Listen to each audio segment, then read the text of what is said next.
Hello Youth Learner, I am मतलब Farooqui. Welcome to Youth learner.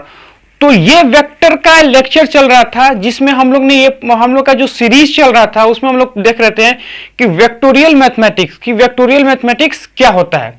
इस चीज में हम लोग ने यही चीज देखा था कि वेक्टोरियल को मैथमेटिक्स में हमने चार चीज में उसको तोड़ दिया था। पहला जो था वो था एडिशन ऑफ ए वेक्टर, जो दूसरा था सब्ट्रैक्शन ऑफ ए वेक्टर, जो तीसरा था रेजोल्यूशन ऑफ ए वेक्टर, जो चौथा एंड लास्ट बचा हुआ था वेक्टोरियल मैथमेटिक्स में जो आज मैं कवर करने जा रहा हूं, मल्टीप्लीकेशन ऑफ ए वेक्टर, यानी किसी भी वेक्टर को मल्टीप्लाई कैसे करते हैं, यानी मल्टीप्लीकेशन क्या होता है। तो हम लोग इसमें बेसिकली देखेंगे कि दो वेक्टर को कैसे मल्टीप्लाई करते हैं, है ना, और फिर उसका आंसर क्या आता है, किस तरह से आता है ना। तो आज का लेक्चर बहुत इंटरेस्टेड होने वाला है क्योंकि हम ये चीज देखेंगे कि किसी भी दो वेक्टर को जो अगर हम लोग मल्टीप्लाई करते हैं तो जो उसका आंसर आता है वो स्केलर भी आता है, यानी जिसमें सिर्फ मैग्नीट्यूड का बात किया जो डायरेक्शन का ना। ये भी हम लोग ये देखेंगे इस लेक्चर में कि जब दो वेक्टर को हम लोग मल्टीप्लाई करते हैं तो जो आंसर आता है वो वेक्टर आता है, यानी कि कहने का मतलब यह कि मैग्नीट्यूड और डायरेक्शन दोनों आने वाला है। हम लोग ये भी देखेंगे कि इस लेक्चर में कि दो वेक्टर का अगर हमको दे रखा है तो उन दो वेक्टर से हम लोग किसी भी दो वेक्टर के बीच का एंगल कैसे निकालेंगे। इसके बाद से हम लोग ये भी देखेंगे कि एक वेक्टर को किसी दूसरे वेक्टर के डायरेक्शन में कैसे तोड़ते हैं, यानी एक वेक्टर को किसी दूसरे डायरेक्शन में वेक्टर को तोड़ के उसका कंपोनेंट कैसे निकालते हैं, है ना। तो बहुत कुछ होने वाला है इस लेक्चर में और हम लोग बहुत कुछ पढ़ने वाले हैं। तो आपको क्या करना है, सिंपल सा कॉपी पेन निकालना है और दिल से बैठ के एकदम दिल खोल के पढ़ना है, इत्मीनान से एक बार में लेक्चर को कंटिन्यू करके देखना है ताकि आपका एनर्जी बना रहे। अब हम लोग क्या करते हैं, स्टार्ट करते हैं। तो सबसे पहले बात हमको आज की स्टार्ट करना है मल्टीप्लीकेशन ऑफ ए वेक्टर। तो हम लोग देखने वाले हैं मल्टीप्लीकेशन ऑफ ए वेक्टर। तो हेडिंग हमारा होगा मल्टीप्लीकेशन ऑफ ए वेक्टर।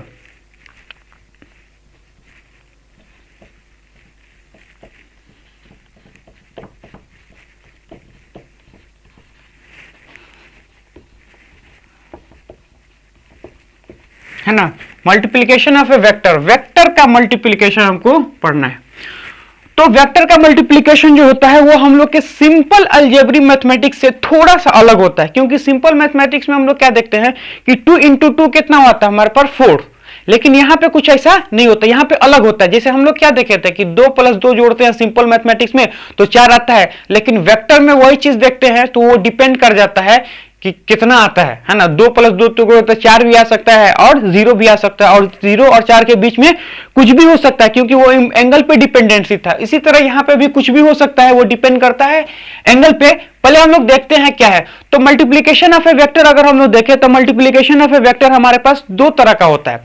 पहला मल्टीप्लीकेशन ऑफ ए वेक्टर होता है स्केलर और दूसरा होता है मल्टीप्लीकेशन ऑफ ए वेक्टर, यानी स्केलर मल्टीप्लीकेशन और वेक्टर मल्टीप्लीकेशन। इस स्केलर मल्टीप्लीकेशन को हम लोग डॉट प्रोडक्ट भी बोलते हैं और वेक्टर मल्टीप्लीकेशन को हम लोग क्रॉस प्रोडक्ट भी बोलते हैं, है ना। तो जिसको हम लोग बोलेंगे तो हम लोग बोलेंगे देयर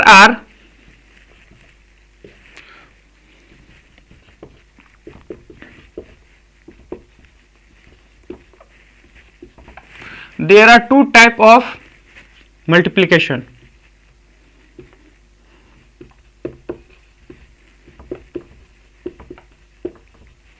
दो टाइप का हमारे पास क्या है मल्टीप्लीकेशन। जो दो टाइप का मल्टीप्लीकेशन है, फर्स्ट जो मल्टीप्लीकेशन है हमारा वो है स्केलर मल्टीप्लीकेशन। स्केलर मल्टीप्लीकेशन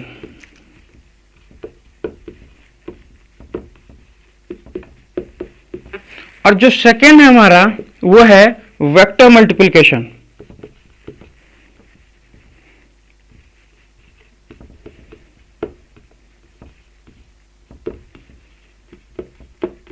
जो सेकेंड हमारा क्या है वेक्टर मल्टीप्लिकेशन। अब इस स्केलर मल्टीप्लिकेशन को हम लोग डॉट प्रोडक्ट भी बोलते हैं। क्या बोलते हैं? Dot product.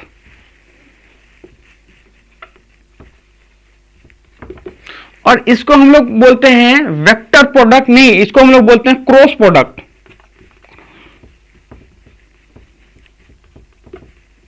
है ना। अब ये क्या होता है इसको हम लोग डीप में पढ़ेंगे, यानी इसको भी हम लोग अलग तरह से डीप में पढ़ेंगे, इसको भी हम लोग अलग तरह से डीप में पढ़ेंगे, यानी 2-3 लेक्चर हमारा अभी लगेगा इसको सॉल्व करने में। तो हम लोग क्या करते हैं, जो स्केलर मल्टीप्लिकेशन होता है या डॉट मल्टीप्लिकेशन होता है, स्केलर का मतलब ही होता है कि जब हम दो वेक्टर को मल्टीप्लाई करेंगे तो जो रिजल्टेंट आने वाला है वो हमें क्या मिलेगा, स्केलर। तो जो रिजल्टेंट हमें स्केलर मिलता है उसके वजह से हम लोग यहाँ पे स्केलर बोलते हैं। और जब हम दो वेक्टर को मल्टीप्लाई करते हैं तो हमारे को जो रिजल्टेंट मिलता है वो हमें क्या मिलता है, वेक्टर। यानी दो वेक्टर को हम लोग मल्टीप्लाई करेंगे तो स्केलर आएगा, तो उसको बोलते हैं स्केलर मल्टीप्लिकेशन। जब दो वेक्टर को मल्टीप्लाई करते हैं तो आंसर में रिजल्टेंट में जो वेक्टर आता है, इसलिए हम लोग वेक्टर मल्टीप्लिकेशन बोलते हैं। इससे डॉट भी बोलते हैं, इसको क्रॉस बोलते हैं, क्यों डॉट बोलते हैं, क्यों क्रॉस बोलते हैं, अभी देखते हैं। तो पहले हम स्टार्ट करते हैं स्केलर मल्टीप्लिकेशन। तो जो हमारा हैशटैग आज होने वाला है वो है स्केलर मल्टीप्लिकेशन,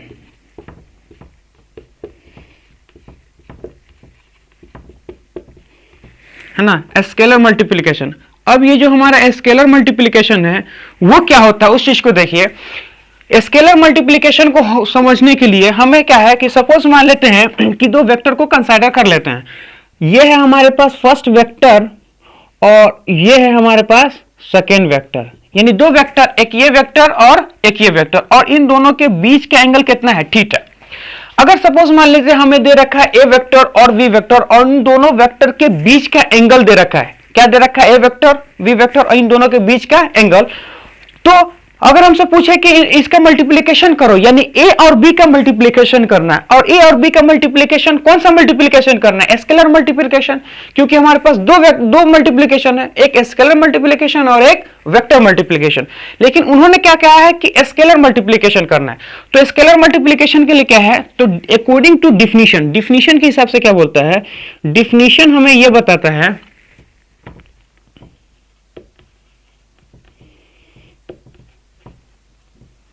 जो डिफिनीशन के हिसाब से हम लोग देखें तो डिफिनीशन क्या बोलता है, डिफिनीशन ये बोलता है कि A vector dot B vector विच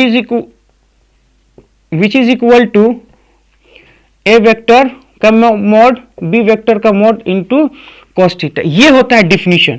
यानी कहने का मतलब है डिफिनीशन के हिसाब से स्केलर मल्टीप्लिकेशन को ऐसे डिफाइन किया गया। ये क्यों आया, कैसे आया, बाद में देखेंगे, लेकिन ये डिफिनीशन है। किताबों में डायरेक्ट ऐसे लिखा होता है कि इसका ए डॉट बी का जो मैग्नीट्यूड होता है, यानी ए और बी का जो मल्टीप्लिकेशन होता है, ए का मॉड बी का मॉड इनटू cos थीटा। यानी ये डिफिनीशन है किताब में, हमें इसको याद रखना पड़ेगा। अब इसको हम लोग कैसे सोचते हैं उस चीज को देखिए कि यहां पे ये चीज देखेंगे तो ये हमारे पास क्या है, एक प्रकार का वेक्टर, और बी भी हमारे पास क्या है, एक प्रकार का वेक्टर। लेकिन यहां पे देखेंगे कि ए और बी और cos थीटा, एक का मैग्नीट्यूड मतलब क्या होता है कि उसका कितना वैल्यू है, बी का मैग्नीट्यूड इसका मतलब होता है कि बी का कितना वैल्यू है। cos थीटा मतलब cos थीटा का कितना वैल्यू है। तो यहां पे देखें ए बी या cos थीटा, इन तीनों चीज को हम लोग ये चीज पता चल रहा है कि तीनों हमारे पास क्या है, मैग्नीट्यूड, क्योंकि ए का कोई मैग्नीट्यूड होगा, बी का कोई मैग्नीट्यूड होगा, cos थीटा का भी कोई वैल्यू होगा, है ना, 1 से लेके 0 से लेके 1 के बीच में कुछ भी हो सकता है ना, या -1 से +1 के बीच में कुछ भी हो सकता है।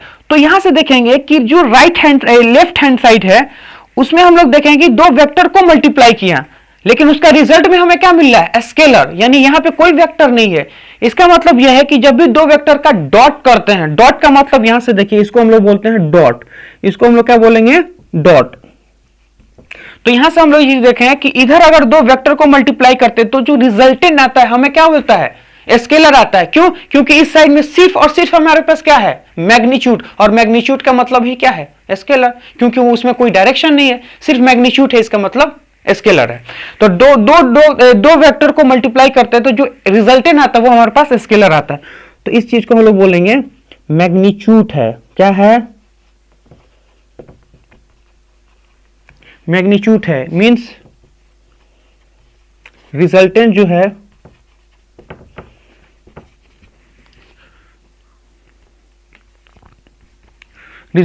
है वो क्या है, स्केलर है ना, रिजल्टेंट जो है वो क्या है,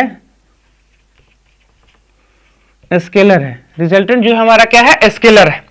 तो ये चीज हमारे पास था। अब हम इसको क्या है प्रैक्टिकल से और थोड़ा समझते हैं, यानी इसको और थोड़ा हम लोग समझने की कोशिश करते हैं। लेकिन डिफिनीशन के हिसाब से यही है, हमें जो रटना है, हमें जो याद रखना है वो ये रखना बस, और कुछ भी याद नहीं रखना है। इसमें ए क्या है, यहाँ पे देखेंगे तो ए हमारे पास कोई वेक्टर है, बी वेक्टर है, ए है कॉस्ट है। यहां से लिखेंगे यहाँ पे जो थीटा है वो क्या है, थीटा जो है वो क्या है, एंगल बिटवीन टू वेक्टर, दो वेक्टर के बीच का एंगल है, two angle between two vector. क्यों है, क्योंकि देखिए दो वेक्टर को हम लोग निकालने क्या क्या कर रहे हैं, टेल से टेल मिलाते हैं। तो ये जो टेल से टेल मिलाते हैं यही क्या है, एंगल बिटवीन टू वेक्टर। तो यहां बोलेंगे थीटा क्या है, theta is equal to angle between two vector, दो वेक्टर के बीच का एंगल है। अब इसको हम लोग और थोड़ा अच्छा से समझते हैं कि आखिर ऐसा क्यों होता है, सिंपल मीनिंग में।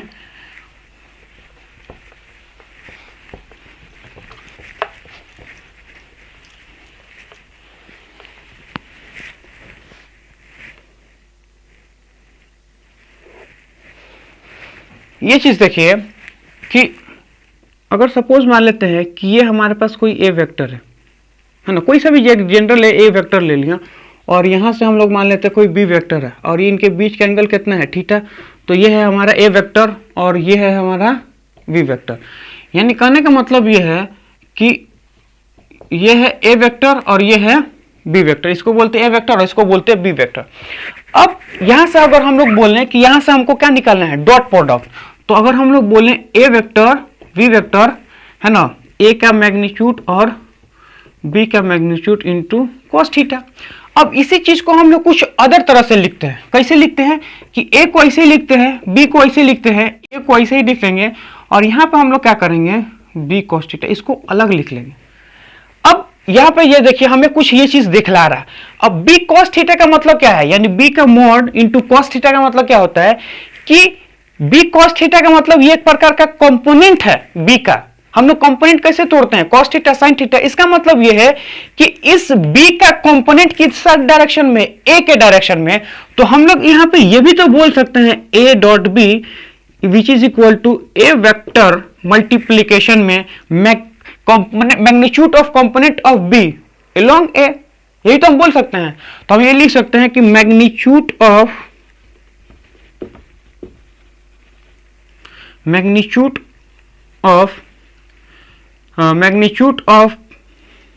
कंपोनेंट ऑफ बी अलोंग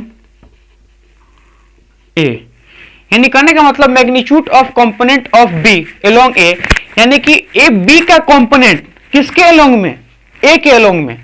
यानी कि ये जो वेक्टर बी है इसका कितना कंपोनेंट ए के तरफ है, उसी चीज को हम लोग क्या बोलते हैं, multiplication of a scalar multiplication.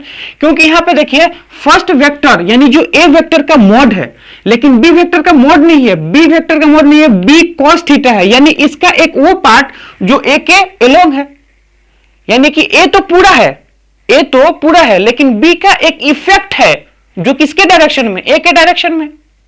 क्योंकि जब हम इसको ब्रेक कर देंगे यहां पे, तो ये हमारे पास क्या होगा, बी cos थीटा, और यहां पे लिखेंगे तो क्या होगा, बी sin थीटा। ये हमारे पास क्या हो जाएगा, बी sin थीटा। अब यहां पे देखिए कि इसका हम लोग ने क्या किया, जो कंपोनेंट ए के तरफ है सिर्फ उसको मल्टीप्लाई किया है, इसको कोई मल्टीप्लाई नहीं किया। इसका मतलब यह है कि जब भी मल्टीप्लीकेशन का बात आएगा तो हमें यह चीज देखना पड़ेगा कि दोनों का एक ही डायरेक्शन में कितना इफेक्ट है, उसी चीज को हम लोग क्या बोलते हैं, स्केलर मल्टीप्लीकेशन। अब एग्जांपल से एक और देखते हैं, एक और एग्जांपल से अगर हम लोग देखना चाहें तो उस चीज को कैसे देखेंगे, हम लोग समझ रहे हैं कैसे है, बाकी तो रखना तो फॉर्मूला ही है, हम लोग थोड़ा समझ रहे हैं कि इसको कैसे सोचते हैं। अब एग्जाम्पल के तौर पे देखिए, एग्जाम्पल में हम लोग क्या सपोज मानते हैं कि ये हमारे पास कोई ऐसा फ्लोर है ना, समझते हैं इसको बहुत अच्छा से। और ये सपोज मान लेते हैं ये हमारे पास एक ब्लॉक है, सिंपल ये ब्लॉक है। इस ब्लॉक को मान लेते हैं इसका मास कितना है, m है, और इस ब्लॉक पे फोर्स ऐसे लग रहा है, यानी इस ब्लॉक पे जो फोर्स लग रहा है वो कुछ ऐसे लग रहा है, और ये जो एंगल 30 डिग्री बनाता है, यानी इस रेफरेंस लाइन से एंगल कितना बनाता है, 30 डिग्री। और ये हमारे पास एक फोर्स F है। हम ये चीज देखते हैं कि ये मान लेते हैं ये हमारे पास क्या है, इनिशियल पोजीशन, इसको हम लोग बोलते हैं इनिशियल पोजीशन, इसको हम लोग बोलते हैं इनिशियल पोजीशन। यहां से ये उठ के यानी यहां से इसको हम लोग डिस्प्लेस करते हैं और डिस्प्लेस करके इसका पोजीशन यहां कर देते हैं। यानी यहां से अगर हम लोग बोले ये हमारे पास क्या हो जाएगा m, यानी m से क्या रिप्रेजेंट कर रहा है इस ब्लॉक का मास, तो यहां से हम लोग ये चीज बोलेंगे तो इसको हम लोग बोलते हैं फाइनल पोजीशन। इसको हम लोग क्या बोलेंगे, फाइनल पोजीशन। ये है इनिशियल पोजीशन, ये है फाइनल पोजीशन। तो यहां से इसका इसके बीच का अगर हम लोग देखें तो ये हमारे पास क्या है, डिस्टेंस है। तो इसको हम लोग ये चीज इसको हम लोग r से रिप्रेजेंट कर रहे हैं। किससे रिप्रेजेंट कर रहे हैं, r से। अब ये चीज देखिए यहां पे हमारे पास क्या है, एक फोर्स लगा हुआ है, जो क्या है F फोर्स लगा हुआ। अगर आपसे ये सिंपल सा वर्ड ये बोल दे कि ये बताइए कि दोनों में इसको यहां से यहां लाने में वर्क कितना किया गया है ना, यानी अगर आपसे बोल दे वर्क कैलकुलेट करने के लिए, यानी कि एक कोई ब्लॉक रखा है उसको हम लोग F से धक्का दे रहे हैं। F से धक्का देने का मतलब क्या कर रहे हैं, उसके ऊपर वर्क कर रहे हैं। जैसे ये चीज मानिए ये वाला हमारे पास क्या है, इसको यहां से यहां डिस्प्लेस करते हैं, यहां से यहां डिस्प्लेस करते हैं, किससे, इस फोर्स के सहारा से। तो हम कुछ ना कुछ तो उससे वर्क कर रहे हैं। तो अगर आपसे ये सिंपल सा पूछ दिया जाए कि कितना वर्क हो रहा एक पोजीशन से दूसरे पोजीशन पर लाने के लिए, तो उसको कैसे कैलकुलेट करेंगे, तो उसको कैसे कैलकुलेट करते हैं उस देखिए सिंपल सा अगर हम लोग वर्क का फॉर्मूला देखें तो वो क्या होता है, force multiply by displacement. Force को हम किससे मल्टीप्लाई करें, तो उसके डिस्प्लेस से। तो वर्क अगर हम लोग निकालना चाहें, work is equal to W से रिप्रेजेंट करते हैं, उसका सिंपल सा मीनिंग क्या होता है, फोर्स लगाया और डॉट पोजीशन वेक्टर, यानी फोर्स इनटू डिस्प्लेसमेंट। यहां से यहां तक का क्या है, डिस्प्लेसमेंट। इसी चीज को हम लोग क्या बोलते हैं, वर्क। अब F डॉट आर का मतलब यहां पे देखेंगे तो ये हमारे पास क्या हो गया, स्केलर मल्टीप्लीकेशन।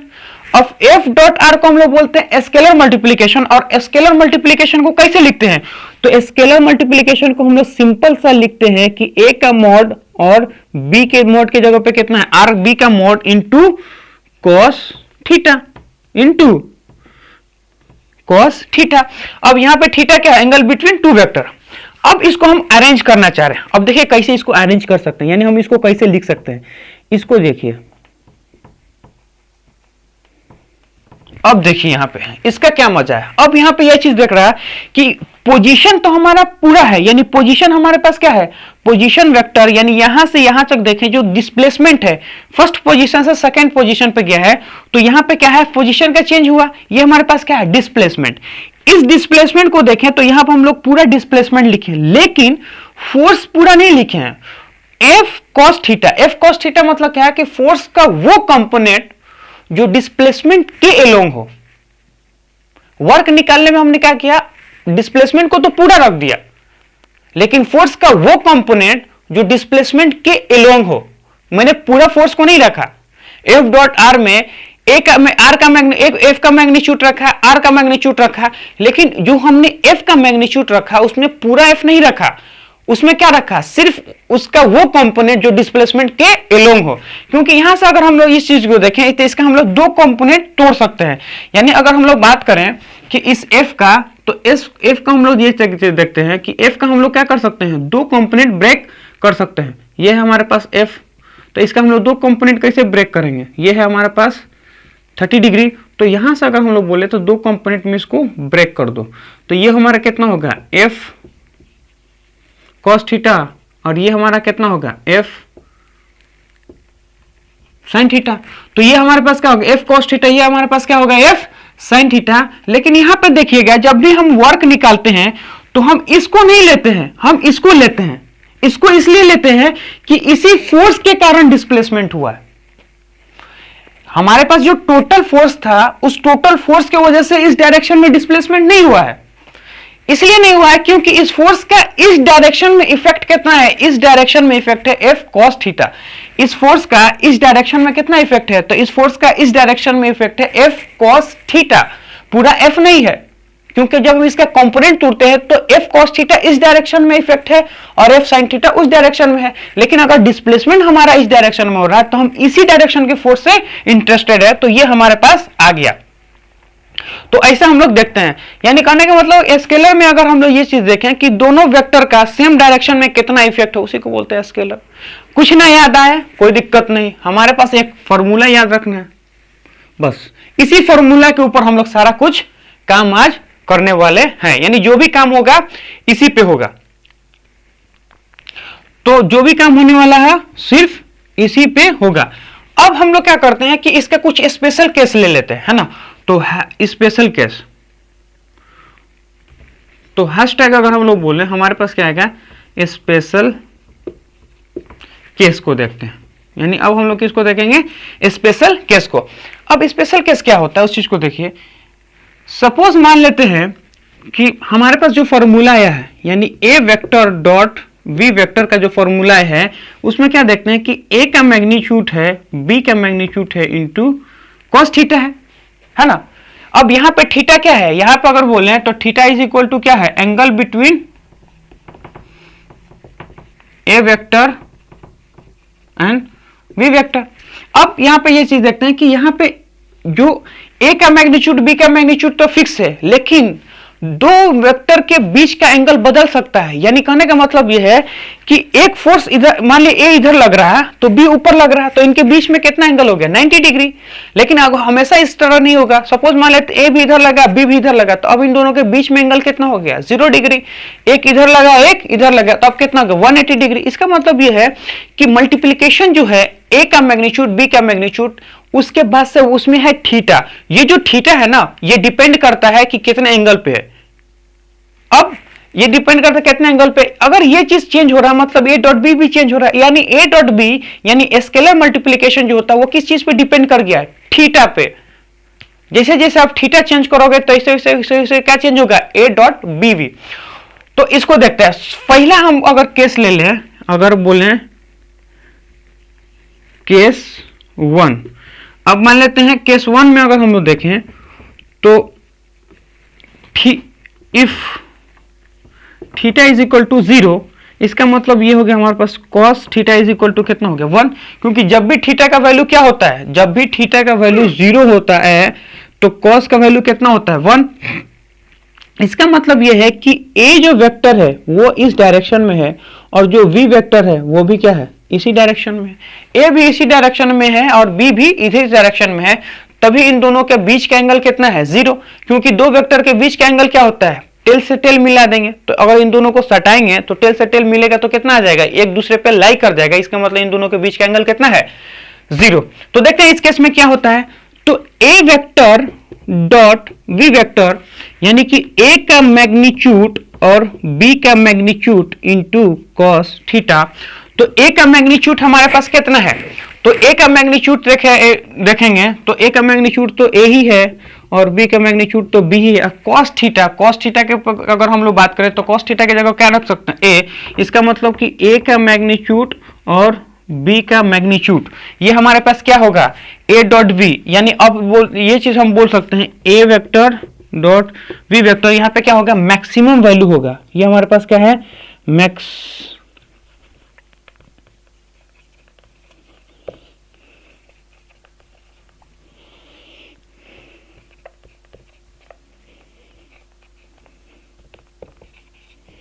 यानी अगर आपसे ये चीज कोई पूछ दे कि ए डॉट बी का मैक्सिमम वैल्यू कब होगा, तो ए डॉट बी का मैक्सिमम वैल्यू कब होगा, देखिए ए फिक्स होगा बी फिक्स होगा, कॉस थीटा पे डिपेंड कर जाएगा। कॉस थीटा का मैक्सिमम वैल्यू कब होता है, कॉस थीटा का मैक्सिमम वैल्यू तब होता है जब थीटा का वैल्यू क्या हो, 0। इसका मतलब यह है कि ए फिक्स है बी फिक्स है, कॉस थीटा बदलेगा।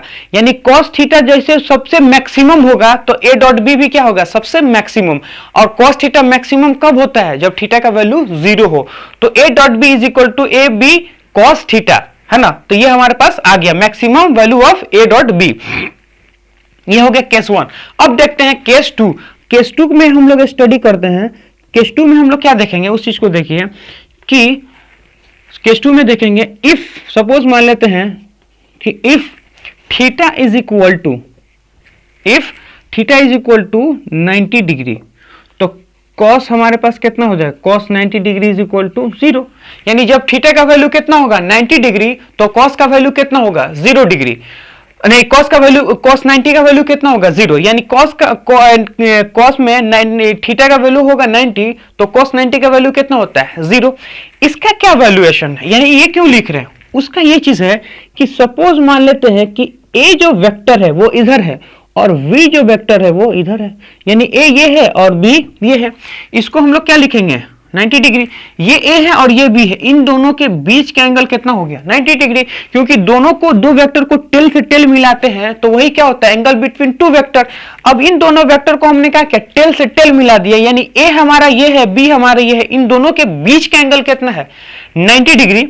तो हम यहां से क्या लिख सकते हैं, फॉर्मूला अप्लाई कर देंगे, सिंपल सा फॉर्मूला क्या है कि a dot b is equal to magnitude of a magnitude of b into cos theta, यहां से थीटा देखेंगे तो 0 आ रहा है, यानी a dot b is equal to 0 आना भी चाहिए, आना भी चाहिए। क्यों, क्योंकि हम लोग ने इसका फील्ड हम लोग ने क्या लिया, फील्ड हमने ये लिया है कि जब भी हम स्केलर मल्टीप्लिकेशन करते हैं तो हमें उन दोनों वेक्टर का इफेक्ट किसी एक सिंगल डायरेक्शन में चाहिए। समझ में आ रहा है ना, कि जैसे हमने ये चीज बोला यहां पे कि ए वेक्टर ये है और बी वेक्टर पूरा नहीं चाहिए हमको, वी वेक्टर का वो इफेक्ट जो ए डायरेक्शन में हो, तभी तो यहां पे क्या ए का मैग्नीट्यूड बी कॉस थीटा है, यानी ये पूरा बी नहीं है, बी का वो कंपोनेंट यानी बी का वो इफेक्ट जो ए के डायरेक्शन में है। अब यहां पे देखेंगे तो b को हम लोग तोड़ते हैं तो क्या होगा b cos थीटा, और cos थीटा में थीटा क्या हो 90 डिग्री, और cos 90 डिग्री का वैल्यू कितना होता है 0। इसका मतलब यह है कि b का इफेक्ट कहां है, सिर्फ ऊपर के तरफ, नीचे के तरफ है नहीं, क्योंकि जब भी दो चीज एक दूसरे के परपेंडिकुलर होता है तो एक का दूसरे पे कोई इफेक्ट नहीं होता है, क्योंकि अगर ये ऊपर जा रहा तो सिर्फ ऊपर ही जा रहा, नीचे तो जा ही नहीं रहा, यानी ये अगर ऊपर जा रहा तो इस डायरेक्शन में नहीं जा रहा, लेकिन अगर वो इस डायरेक्शन में जा रहा तो ऊपर नहीं जा रहा। बट इन दोनों के बीच में अगर ऐसे जा रहा है इसका मतलब कुछ इधर भी जा रहा कुछ ऊपर भी जा रहा है। यहां पे सेम सिचुएशन देखिए कि ये कहां है, सिर्फ ऊपर के डायरेक्शन में, अगर ये सिर्फ ऊपर के डायरेक्शन में है इसका मतलब इसका इफेक्ट इस डायरेक्शन में नहीं है, अगर इसका इफेक्ट इस डायरेक्शन में नहीं है इसका मतलब कि दो चीज को मल्टीप्लाई नहीं करोगे, क्योंकि इसका इफेक्ट तो सिर्फ ए ही है, ए तो इसी डायरेक्शन है, बी इस डायरेक्शन में है नहीं तो मल्टीप्लाई किससे करोगे, इफेक्ट रहेगा तब तो मल्टीप्लाई करोगे।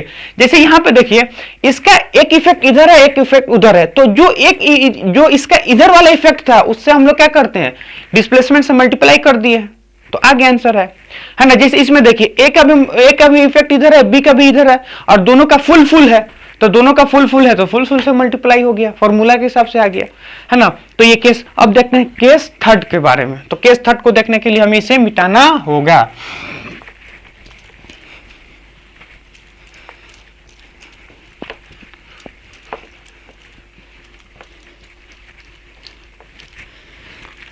अब देखिए केस थर्ड,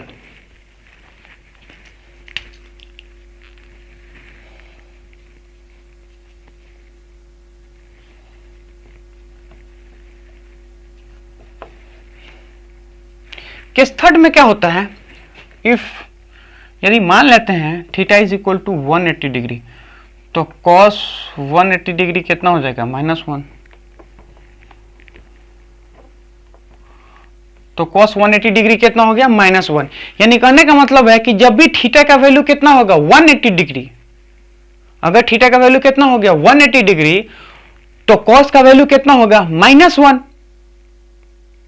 अब 180 डिग्री का मतलब क्या होता है कि सपोज मान लेते हैं यहां पे क्या है ए वेक्टर और यहां पे थीटा क्या है एंगल बिटवीन टू वेक्टर, इसका मतलब यह है कि जो v होगा वो इसके अपोजिट ही होगा, इसलिए अपोजिट होगा, वो इसके अपोजिट होगा, वो इसलिए इसके अपोजिट होगा क्योंकि ए तो इधर है बी तो हमारा इधर है, और इन दोनों के बीच में एंगल कितना है 180 डिग्री, इन दोनों के बीच में एंगल कितना है 180 डिग्री। तो हम लोग ये चीज देख सकते हैं कि 180 डिग्री का मतलब एक इधर है और एक इधर है। तो अब हम लोग क्या करें, इसमें फॉर्मूला अप्लाई करेंगे। फॉर्मूला कैसे अप्लाई करते हैं, तो हमको पता है जो डिफिनेशन के हिसाब से A vector dot B vector is equal to A का मैग्नीट्यूड बी का मैग्नीट्यूड इंटू कॉस थीटा। ये तो जे कैप और ए जेड के कैप। इसका क्या मतलब है? इसका सिंपल सा ये मतलब है कि ये जो ए वेक्टर है, इस ए वेक्टर का ax में यानी x डायरेक्शन में जो मैग्नीट्यूड है वो कितना है ax, और इस ए वेक्टर का y डायरेक्शन में कितना मैग्नीट्यूड है y, और इस ए वेक्टर का z डायरेक्शन में कितना है az। यानी कहने का मतलब यह है कि किसी भी एक वेक्टर का तीनों डायरेक्शन में जो इफेक्ट है उसको उन्होंने क्या दे रखा है, अलग अलग दे रखा है। यानी जो हमारे पास वेक्टर है, तीनों वेक्टर का जो ये इफेक्ट है उसको हमें इन्होंने क्या दे रखा है, अलग अलग दे रखा है। ये हो गया ए। इसी तरह अगर हम लोग बात करें कि एक चीज हमारे पास सपोज मान लेते बी, तो बी में उन्होंने क्या दे रखा है कि बी एक्स आई बी वाई जे और बी जेड के वेक्टर। ये हमारा एक्स हो गया, ये हमारा ए बी है ना। अब ये हमारा ए है और ये बी है, यानी दो वेक्टर हमें रेक्टेंगुलर फॉर्म में दे रखा है, क्योंकि देखा ना आई जे के क्या रेक्टेंगुलर फॉर्म, यहाँ पे आई जे के रेक्टेंगुलर फॉर्म। अब इन लोगों ने क्या बोला है कि अगर सपोज मान इस फॉर्म में दे रखा है तो इन्हें दोनों को क्या करना है, मल्टीप्लाई करना है। यानी ए डॉट हमें क्या करना है, बी करना है। तो देखिए हम कैसे करते हैं, ए डॉट बी, यानी ए डॉट बी करना है हमको। अब ए डॉट बी करने के लिए हम लोग क्या करते हैं, सिंपल सा मतलब ये होता है ए को डॉट बी से कर लेते हैं। अब देखिए ए डॉट बी का, तो हम क्या करेंगे, ए की जगह ए रख लेंगे, बी की जगह बी रख सकते हैं। और ए डॉट बी का मतलब क्या, ए की जगह पे ए रख लो, बी की जगह पे बी रख लो। तो ए की जगह पे रखते हैं, ए की जगह पे अगर हम रखना चाहें तो एक्स आई ए जे प्लस में ए जेड के वेक्टर है ना, डॉट आई जे, और ये हमारा क्या होगा, बी जेड के वेक्टर है ना। अब यहां पे आ गया आई से। देखिए अब हमें क्या करना है, इन दोनों को मल्टीप्लाई करना है। अब कैसे करेंगे, यहां पे टेक्निक यूज करेंगे। क्या यूज करेंगे, टेक्निक। अब देखिए कैसे टेक्निक यूज करेंगे, कौन सा टेक्निक यूज करेंगे, तो सिंपल सा टेक्निक हम इसको यूज करेंगे। यहां पे टेक्निक हमारा क्या है कि जब भी दो यूनिट वेक्टर को मल्टीप्लाई करते हैं तो हमारे पास क्या आता है, 1। यानी सेम यूनिट वेक्टर को मल्टीप्लाई करेंगे तो क्या आएगा, 1। लेकिन जैसे हम लोग दो यूनिट वेक्टर को मल्टीप्लाई करते हैं जो आपस में क्या है, जो आपस में परपेंडिकुलर है, तो वहां पे उसका वैल्यू कितना आता है, 0। यानी कहने का मतलब यह है कि दो वेक्टर को आप दो यूनिट वेक्टर को मल्टीप्लाई कर रहे हो जो सेम डायरेक्शन में है, तो उसका वैल्यू कितना आता है, 1। लेकिन आप ऐसे वेक्टर को, दो यूनिट वेक्टर को मल्टीप्लाई कर रहे हैं तो दोनों एक दूसरे क्या है, परपेंडिकुलर, तो उसमें इसका वैल्यू कितना आता है, उसमें इसका वैल्यू कितना आता है, 1। ये जो टेक्निक है, इसी टेक्निक को हम लोग क्या करेंगे, यूज करेंगे। क्योंकि इसको बार बार करना इतना आसान नहीं है ना। क्योंकि इसको बार बार करके अगर हम लोग देखें तो बहुत सारा टर्म बन जाएगा। क्योंकि पहले वाले को इन सारे से मल्टीप्लाई करो, दूसरे वाले को सारे से, तीसरे वाले को सारे से, तो बहुत ज्यादा हो जाएगा। लेकिन हम इन्हीं टेक्निक से इसको बहुत आसानी से कर सकते हैं। देखिए कैसे कर सकते हैं। पहला चीज कि हम लोग लिखते हैं यहां पे ए डॉट बी। अब आई को अगर हम आई से मल्टीप्लाई करते हैं तो दोनों क्या होगा, सेम डायरेक्शन। तो दो यूनिट वेक्टर को मल्टीप्लाई करेंगे तो कितना आ जाएगा, सेम 1। तो डायरेक्ट यहां लिख लेंगे कि ए का और बी का मॉड। क्योंकि दो हम लोग क्या कर रहे हैं, दो वेक्टर को मल्टीप्लाई कर रहे हैं, इसको इससे मल्टीप्लाई किया है। अब जैसे इन दोनों को मल्टीप्लाई करते हैं, यानी ए एक्स का मॉड बी एक्स का मॉड इंटू आई। अब डॉट आई, तो आई से आई करेंगे तो कितना आ जाएगा, 1। तो इसको ऐसे ही छोड़ देते हैं। अब ए को किससे मल्टीप्लाई करेंगे, जे से। यहां पे देखिए ए आई को अगर वाई जे से मल्टीप्लाई करते हैं तो कितना आता है, 0। क्योंकि ये है आई और ये क्या है, जे है ना। तो यहां से देखेंगे ए आई और ये जे, जैसे आई को जे से मल्टीप्लाई करें तो उसका वैल्यू कितना आता है, 0। क्यों 0, क्योंकि हम लोग पता है कि दोनों वेक्टर एक दूसरे से क्या है, 90 डिग्री पे, इसलिए क्या होगा, 0। तो हम लोग उसको लिखेंगे नहीं। अब इसको क्या करेंगे, अब फिर z से मल्टीप्लाई करेंगे। अब z से भी मल्टीप्लाई करते तो i और j में कितना एंगल होता है, 90 डिग्री, इसको भी छोड़ देंगे। अब y को i से मल्टीप्लाई करेंगे, तो y को i से मल्टीप्लाई करेंगे तो कितना होगा, 0। क्योंकि j और i हमारे पास क्या है, एक दूसरे के 90 डिग्री है, तो हमारे पास क्या होगा, 0। तो इसको भी छोड़ देंगे। और फिर हम इसको क्या करेंगे, इससे मल्टीप्लाई करेंगे, यानी जे से। अब जे को जे से मल्टीप्लाई करेंगे तो क्या आ जाएगा 1, जे से जे को मल्टीप्लाई करेंगे तो क्या आएगा 1। इसलिए हम यहां पे क्या लिख सकते हैं कि A Y mod B Y mod, है ना, A Y mod B Y mod हो जाएगा। फिर हमारे पास क्या है, अब जेड को आई से मल्टीप्लाई करेंगे, यानी के को आई से मल्टीप्लाई करेंगे तो क्या होगा 0, क्योंकि 90 डिग्री। अब के को जे से मल्टीप्लाई करें तब भी 0, पर के को के से मल्टीप्लाई करेंगे तो 0 नहीं होगा। यहाँ पे देखिए के डॉट के हमारे पास क्या आता है 1, लेकिन यहाँ पे यहाँ से ये चीज देखिए कि के क्या जाता है, यहाँ पे देखेंगे तो के डॉट जे हमारे पास क्या होगा 0, है ना। तो इसके बेसिस पे हम लोग इस चीज को बोल सकते हैं। तो यहां से सिंपल सा जो मीनिंग आएगा हमारे पास ए जेड और हमारे पास क्या होगा बी जेड। तो ये हमारे पास क्या आ गया ए डॉट बी, यानी जब भी हमारे पास ऐसा दिया रहेगा तो ए डॉट बी हम लोग ऐसे निकाल सकते हैं, है ना। अब बार बार भी करोगे तभी, लेकिन थोड़ा सा लेंदी हो जाएगा क्योंकि सबका टर्म आ जाएगा, जैसे 3 6 3 9 9 टर्म आ जाएंगे। अब 9 टर्म में से क्या है 6 टर्म क्या हो गया आपस में 0 हो जाएगा, क्योंकि आई और जे की वजह से वो क्या हो जाता है 0 हो जाता है। बाकी जो सिमिलर होता है वो यहाँ पे हो जाता है, बच जाता है। अब इस चीज के बाद से हम लोग क्या करते हैं, नेक्स्ट क्वेश्चन लेते हैं। इसी के ऊपर 2-3 क्वेश्चन लेंगे और प्रैक्टिस करेंगे, क्योंकि इस टाइप का क्वेश्चन हमारे पास बहुत ज्यादा पूछते हो। तो हम लोग इसी पे क्वेश्चन करते हैं।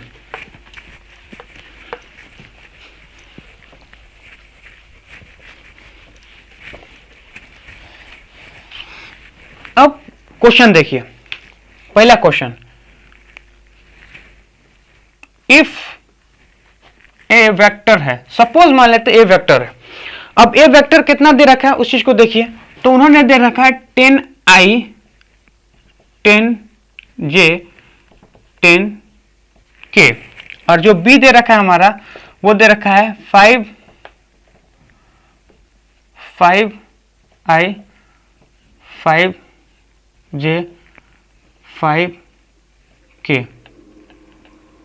आया कि नहीं है, 5i 5j 5k, ये हमारे पास क्या हो गया, दो वेक्टर, एक ये है और एक ये है। अब हमें इसमें क्या करना है कि दोनों को मल्टीप्लाई करना है ना। देन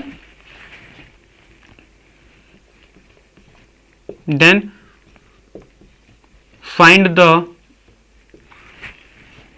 ए वेक्टर डॉट बी वेक्टर क्या होगा।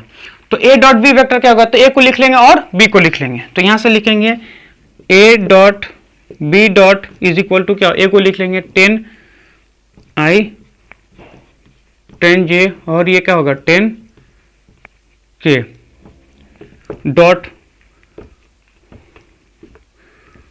5i 5j और 5k। अब हमें क्या करना है, इन दोनों का डॉट करना है। एक बात ये चीज देखिए कि अगर हम इसको इससे मल्टीप्लाई करेंगे, यानी i को i से, देखिए हम लोग को क्या करना है, इसका यूनिट वेक्टर देखना है। अगर सिमिलर रहेगा तो 1, अगर सिमिलर नहीं रहेगा तो क्या होगा 0, क्योंकि i इंटू आई दोनों क्या है सेम डायरेक्शन में। इनके बीच का जो एंगल होता है वो कितना होता है 0, लेकिन i और j के बीच में एंगल कितना होता है 90। अब cos 0 का वैल्यू कितना होता है 1, पर cos 90 का वैल्यू कितना होता है 0। इसलिए हमें क्या करना पड़ेगा, डायरेक्ट हम देखेंगे, अगर सिमिलर रहेगा तो 1, अगर सिमिलर नहीं रहेगा तो 0, है ना। तो इसमें देखते हैं कि, तो यहां पे देखेंगे ए वेक्टर लिख लिए, दो बी वेक्टर लिख लिए। अब i को i से करेंगे तो 5 इंटू 10 इंटू 5 वो कितना हो जाएगा 50, है ना। अब i को अगर हम लोग j से करेंगे तो 0, i को k से करेंगे तब भी 0। अब इसको हम लोग इससे करेंगे तो j को i से करेंगे तब भी 0, पर j को j से करेंगे तो कितना आ जाएगा 15। अब क्या करें, k को i से करेंगे तब भी 0, k को j से करेंगे तब भी 0, पर k को k से करेंगे तो 50, तो कितना होगा 150। तो a डॉट b हमारे पास कितना आ गया 50। नेक्स्ट क्वेश्चन लेते हैं।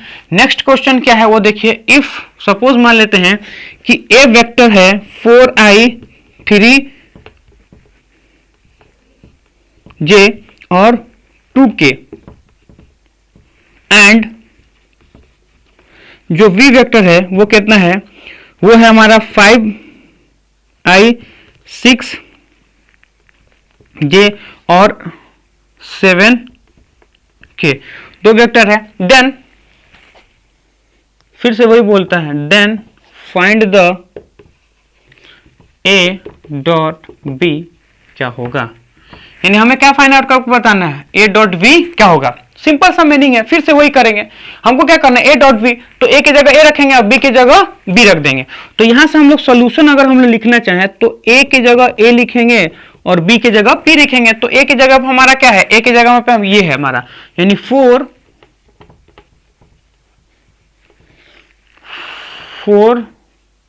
आई कैप प्लस में 3 जे कैप प्लस में 2 के कैप डॉट बी की जगह पे क्या है ये, तो बी की जगह पे इसको रख लेंगे। तो हमारे पास क्या है, बी आई कैप प्लस में 6 जे कैप प्लस में 7 के कैप। अब इन दोनों का क्या करेंगे हम, देखो अगर सेम वाला रहेगा तो क्या होगा, सेम वाला रहेगा तो 1, यानी आई को आई से करेंगे पर आई को जे से करेंगे तो 0 है ना। आई को हम लोग क्या करें, के से करेंगे तब भी क्या होगा 0 है ना। तो हम लोग इसमें ये होता है कि सिमिलर वाले चीज को कर लेते हैं, इसको इससे करेंगे तो कितना होगा 20 प्लस में, अब इसी को जे से करेंगे तो 0, अब इसी को के से करेंगे तब भी 0, अब जे को आई से करेंगे तो क्या होगा 0, क्योंकि दोनों के बीच में 90 डिग्री, पर जे को जे से करेंगे तो हमारे पे क्या होगा 80 प्लस में, अब इसको इससे करेंगे तो इसको यानी के को आई से करेंगे तो 0, के को जे से करेंगे तब भी 0, पर के को के से करेंगे तो कितना हो जाएगा 40। तो यहां से सबको हम लोग क्या कर देंगे, जोड़ देंगे। तो 12 का 1 2 52 आई थिंक है ना, देख लेना। अब ये वाली जो चीज है, अब हम लोग क्या करते हैं, एक और अच्छा क्वेश्चन लेते हैं। अब अच्छा क्वेश्चन क्या है उस चीज को देखिए, हम इसे मिटा देंगे।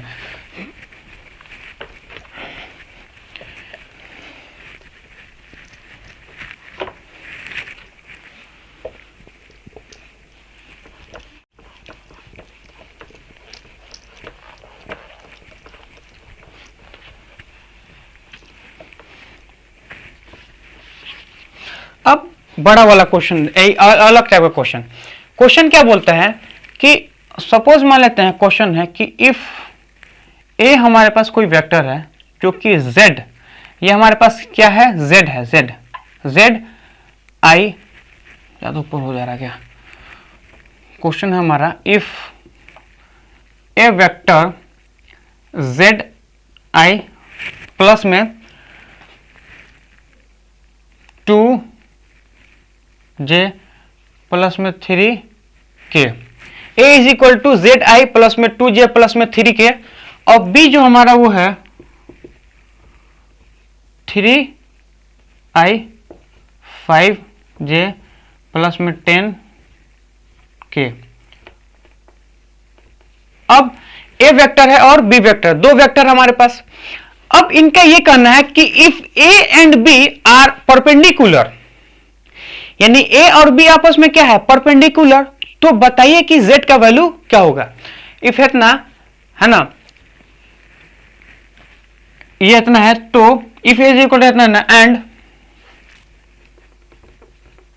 ए and b are perpendicular to each other,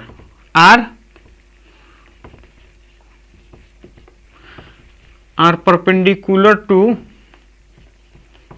each other, यानी कहने का मतलब कि दोनों क्या है एक दूसरे के परपेंडिकुलर है।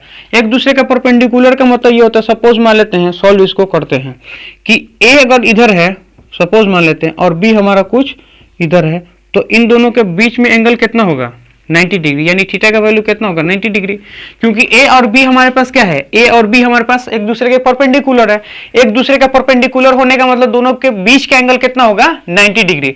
तो अब हमें क्या निकालना है, अब हमें यह चीज निकालना है कि z का वैल्यू कितना होगा। तो सिंपल सा मतलब क्या होता है उसको जगह देखिए, a डॉट बी कर दो, सिंपल सा a डॉट बी।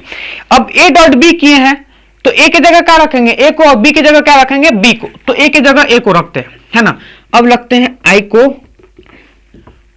2j, ये क्या हमारे पास z है ना, ये हमारे पास क्या है 2 है, 2, और प्लस में कितना है 3 के।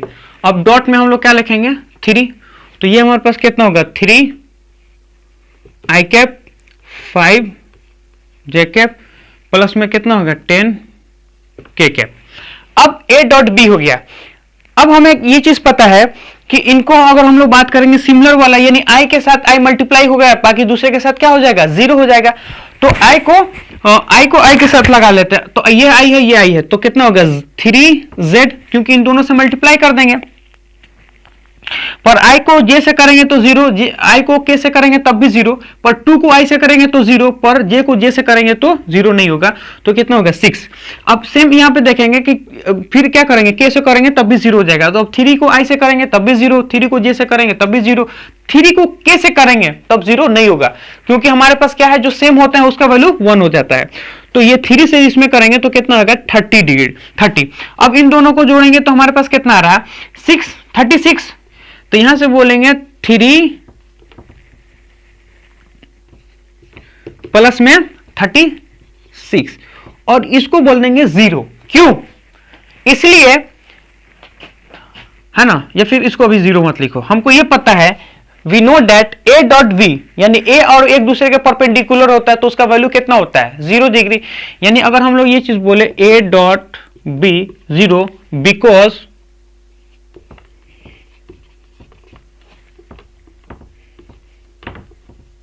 Because a perpendicular to b, यानी ए हमारे पास क्या है परपेंडिकुलर टू बी, इसलिए ये हमारे पास क्या होगा 0।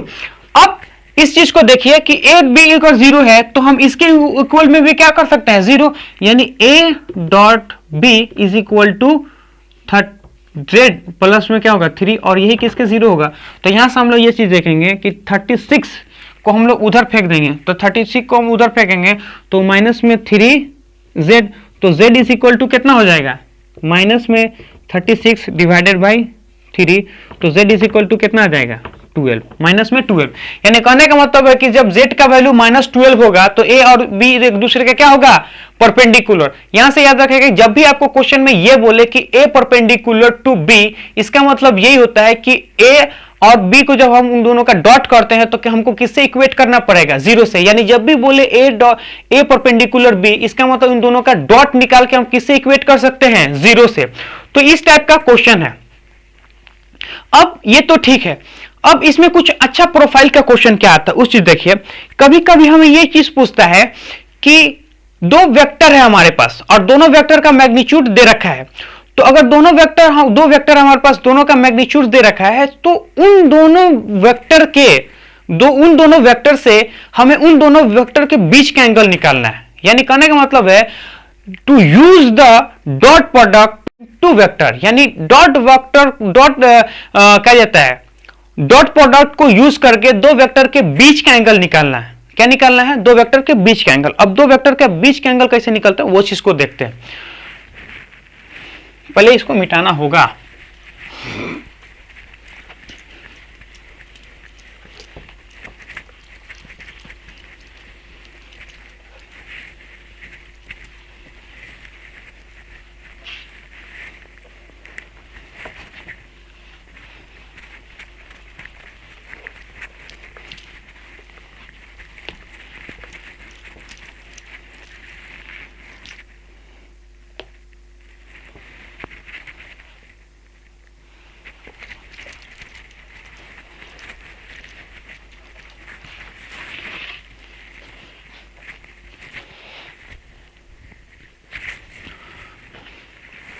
Hashtag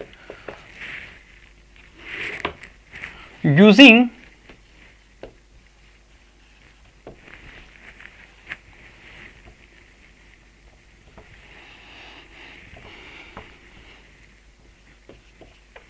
use dot product to find use dot product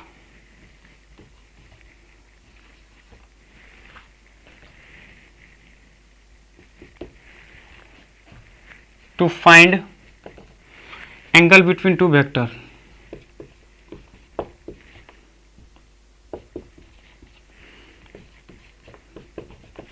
दो वेक्टर के बीच का एंगल निकालना है। Use dot product to find angle between two vector, to find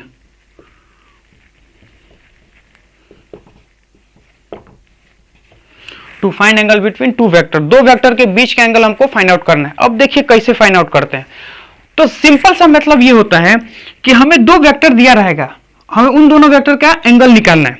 तो एक चीज हमें पता हुआ है कि अगर सपोज मान लो ये हमारे पास क्या है, ए वेक्टर है, कोई सा भी ये वेक्टर है, और दो वेक्टर बी वेक्टर ये है, इन दोनों के बीच का एंगल ये है। यानी कहने का मतलब ये है कि दो वेक्टर दे तो उसको क्या करना है, टेल से टेल मिलाना है, और जैसे टेल से टेल मिलाते हैं तो उनके बीच में क्या आता है, थीटा, वही क्या होता है, एंगल बिटवीन टू वेक्टर। जैसे कि ये हमारे पास ए वेक्टर है, ये हमारे पास क्या है, बी वेक्टर, और इन दोनों वेक्टर के बीच से देखेंगे तो ये हमारा क्या है, एंगल बिटवीन टू वेक्टर। यानी यहां पर बोलेंगे ये क्या हमारा एंगल बिटवीन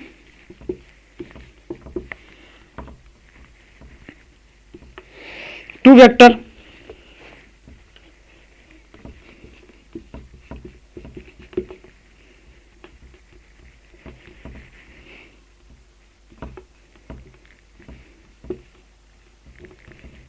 एंगल बिटवीन क्या है, two vector, theta is equal to angle between two vector. दो वेक्टर के बीच का हमें क्या निकालना है, एंगल निकालना है। अब कैसे निकालते हो, देखिए टेक्निक क्या है, टेक्निक ये है कि A vector dot B vector, ये हमें पता है, ए डॉट बी हमको पता है। अब ए डॉट बी हमको पता है, यानी ए को लिखेंगे और बी को लिखेंगे, तो इसका आंसर भी हमें पता है, वो क्या होता है, ए का मैग्नीट्यूड और बी का मैग्नीट्यूड इनटू कॉस थीटा। अब यहां से हमको ये चीज दिख रहा कि हमारे पास दो वेक्टर है और दो वेक्टर का मॉड भी है, यानी एक वेक्टर डॉट बी वेक्टर, दो वेक्टर और उन दोनों वेक्टर का मॉड है, और यहां पर क्या कॉस थीटा। तो यहां से हम लोग कॉस थीटा आराम से निकाल सकते हैं। तो मैं ये बोल सकता हूं कि cos theta is equal to क्या होगा कि first vector second vector divided by magnitude of first vector magnitude of second vector. यानी फर्स्ट वेक्टर का मैग्नीट्यूड और सेकेंड वेक्टर का मैग्नीट्यूड हमें क्या करना है, निकालना है। अब इसमें यह चीज देखने को हमको मिल रहा है कि जब भी हमको पूछे दो वेक्टर के बीच का एंगल, तो आपको क्या करना है, A dot B divided by A का मैग्नीट्यूड और बी का मैग्नीट्यूड। यानी कहने का मतलब यह है कि हम यहाँ ये कहने का मतलब यह है कि cos theta is equal to A dot B divided by A का मैग्नीट्यूड और बी का मैग्नीट्यूड, इसे हम लोग क्या बोलते हैं, cos थीटा। तो यहां से एंगल निकल जाएगा। अब इन एंगल को निकालने के लिए हम लोग क्या करते हैं, कुछ क्वेश्चन लेते हैं, है ना, फिर उन क्वेश्चन के हिसाब से हम लोग देखेंगे।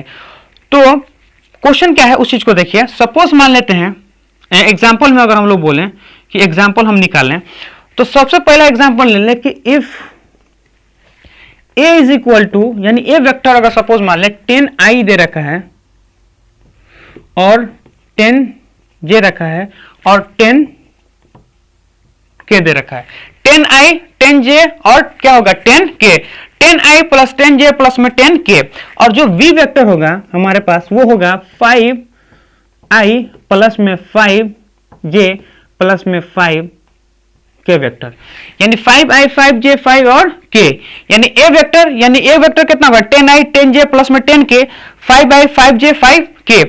देन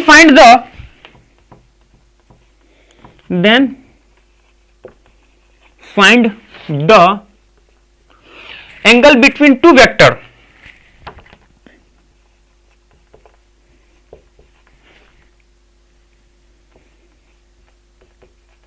दो वेक्टर के बीच का एंगल हमें फाइंड आउट करना है। अब देखिए कैसे करते हैं।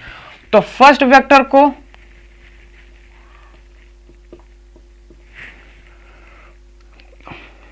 दो वेक्टर के बीच का, तो सिंपल सा हमको क्या पता है, हमको यह पता है कि जब भी वो पूछे कि एंगल बिटवीन टू वेक्टर, तो हम कैसे निकालेंगे, पहले वेक्टर को लिख लेंगे, फिर दूसरे वेक्टर का डॉट कर देंगे, तो first vector dot second vector, उसके बाद से क्या होगा, फर्स्ट का मैग्नीट्यूड और सेकंड का मैग्नीट्यूड, यही क्या होता है एंगल बिटवीन टू वेक्टर। अब हम क्या रखेंगे, ए रखेंगे, फिर बी रखेंगे, फिर उनका क्या निकालना है, डॉट। तो यहां पे देखेंगे cos थीटा, ए को लिखेंगे, ए हमारे पास क्या है 10i प्लस में 10j प्लस में 10k।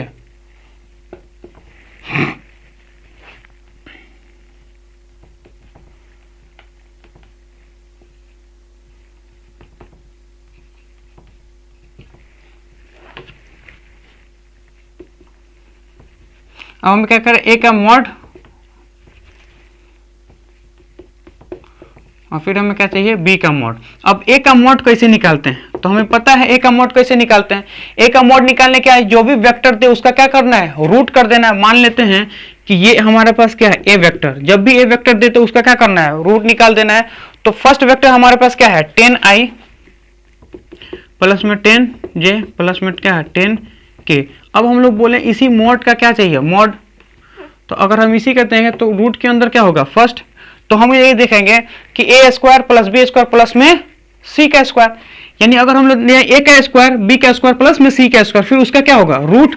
तो फर्स्ट वेक्टर का स्क्वायर, फिर क्या होगा, सेकेंड वेक्टर का स्क्वायर, फिर क्या होगा, थर्ड वेक्टर का स्क्वायर। अब यहां से देखेंगे कि A vector is equal to, अब ये हमारा क्या आ गया, 10 10 10 कितना होगा, 3 10। तो रूट के अंदर कितना होगा, 3 इंटू 10 का square which is equal to कितना होगा, 10 रूट 3। ये कितना होगा, 10 रूट 3, यानी ए का मैग्नीट्यूड कितना हो, ए का magnitude is equal to 10 root 3। इसी तरह बी का भी मैग्नीट्यूड चाहिए। तो बी का मैग्नीट्यूड अगर हमको चाहिए, तो अगर बी का मैग्नीट्यूड चाहिए तो हमें क्या करना पड़ेगा, पहले बी लिख लेंगे। पहले हम क्या करेंगे, बी लिख लेंगे। अब बी हम लिखेंगे तो बी हमारे पास कितना है, तो बी हमारे पास ये है। तो 5i प्लस में 5j प्लस में 5k, ये हमारे पास है। अब इसको देखिए और फिर हम आपको करते हैं कि ये क्या है, ए है, बी है। तो हमको निकालना है, बी नहीं निकालना है, बी का मॉड निकालना है। तो बी का मॉड कैसे निकालते हैं कि रूट के अंदर फर्स्ट 5 प्लस में 5 प्लस में कितना होगा, 5। तो b इज इक्वल टू हमारे पास कितना हो जाएगा, 3 इंटू 5 का स्क्वायर। तो b इज इक्वल टू हमारे पास कितना होगा, 5 रूट 3।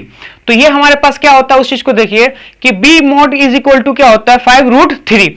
अब हमें क्या मिल गया है, a डॉट v, यानी ये हमारा a डॉट b है। a का मैग्नीट्यूड b का मैग्नीट्यूड मिले। अब इनके हम क्या रखते हैं, इन दोनों को रख देते हैं तो हमारे पास क्या मिल जाएगा, cos थीटा। अब देखिए हम cos थीटा रखते हैं। अब a डॉट b रखना है हमको। अब a डॉट b हमको पता है कि जो सिमिलर रहेगा वो कितना हो जाएगा, मल्टीप्लाई हो जाएगा, क्योंकि आई से करेंगे तो 1 हो जाएगा। तो उसके जो मैग्नीट्यूड होगा एक दूसरे से मल्टीप्लाई होता है, लेकिन आई को जे से करेंगे तो क्या होगा, 0।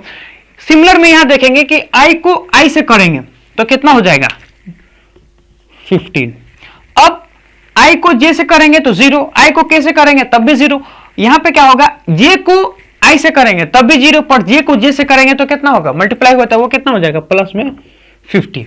अब नीचे में देखिए, अब जे को के से करेंगे तब भी 0। अब क्या करेंगे, के को आई से करेंगे तब भी 0, के को जे से करेंगे तब भी 0, पर के को के से करेंगे तो कितना हो जाएगा, 15।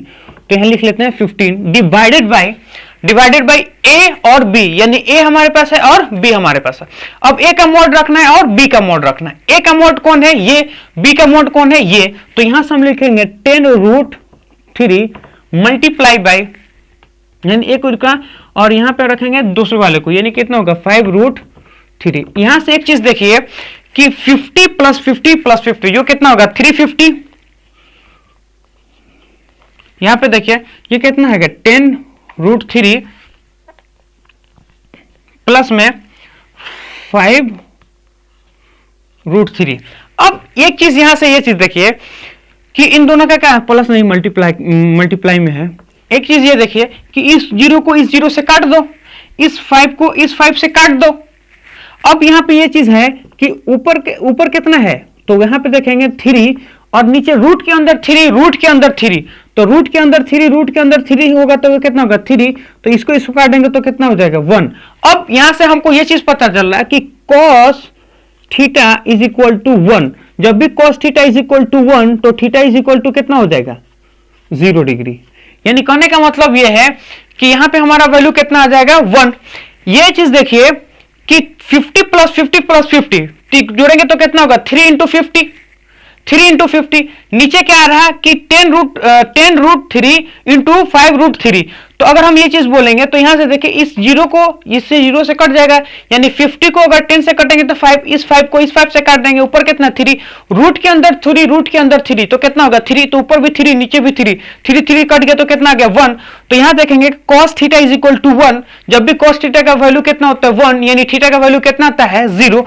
तो ऐसे हम लोग क्या कर सकते हैं, सॉल्व कर सकते हैं। अब ये थोड़ा लेंदी प्रोसेस था, है ना, इसलिए है कि इसमें क्या करना है, पहले ए को डॉट करो, ये एक अलग क्वेश्चन टाइप का हो गया, फिर बी का मोड निकालो, फिर ए का मोड निकालो।